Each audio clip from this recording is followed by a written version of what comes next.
let's hear exactly what Bayrou had to say at the National Assembly yesterday. Throughout its history, France has never been so in debt as it is today. This debt is the sword of Damocles over our country and our social model. And this is made even more dangerous by the new and dangerous world we have moved into. Francois Bayrou there, well, International Affairs Editor Philip Turle is joining us here on set. Philip, I mean, there were slight concessions, weren't there, announced yesterday by Bayrou over pensions. They were hardly revolutionary, though, weren't they? No, and actually, just to go back on what Francois Bayrou was saying, that debt is 3 trillion euros. France has had no balanced books since 1973. So there's growing pressure on the government to try to do something about it. They're not going to pay off that debt anytime soon, but they don't want it to get any worse. And the big argument is, of course, at the moment, the fact there's no budget for 2025 because the government hasn't managed to push it through. And there's another row going on over the pension reform, saying that the 62 age limit on working should be pushed to 64, basically, to balance the books. If you look at other countries around Europe, you can see France is already well behind its neighbours. Germany 65, Denmark 67, Italy 67, Netherlands 66, the UK 66. France is still only 62. They're saying basically if we don't push it up to 64, this is the French government, we'll either see a rise in taxes or we're going to see a lowering of the amount of money that people are being paid for their pensions. So something's got to be done about it. But that's gone down like a lead balloon with the left-wing France Unbowed Party, the Socialists, the Greens, and also with the National Rally of Marine Le Pen. But Francois Bayrou has come up with a plan to try to bring them on board. And that means basically that he's going to agree to discuss some sort of reform of the pension project. So a short period for discussions, about 3 months. No taboo, including discussions on the age of departure, could go up to 64.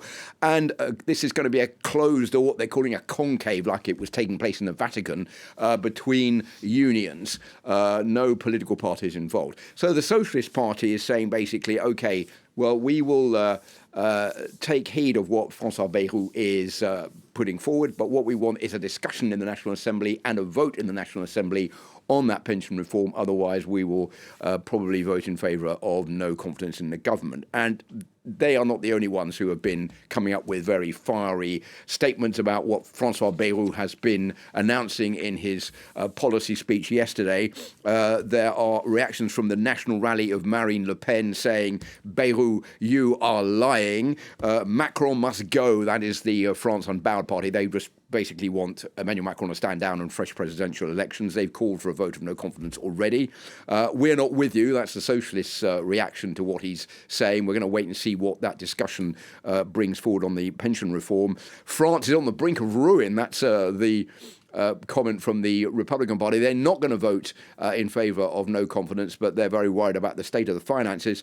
And Renaissance, which is Emmanuel Macron's party, says stability is our life insurance. We need to have a stable government to push these reforms through to get France back on the rails. So it really is not easy for Francois Bayrou, the Prime Minister.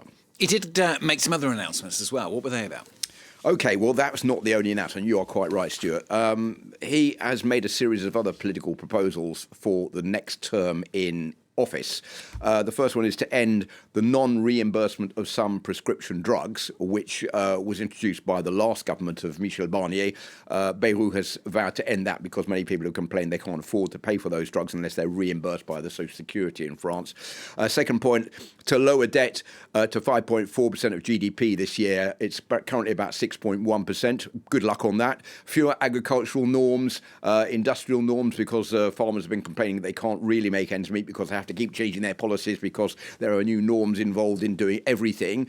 Increased proportional representation, that's a rather personal measure proposed by Francois Bayrou. He is in favour of proportional representation, an overhaul of the electoral system and the overhaul of state broadcasting, meaning the grouping together of Radio France, France Television, but not France Media Monde, which is the company that we all work for, into a state-run organisation with one single CEO. Those are the projects being put forward.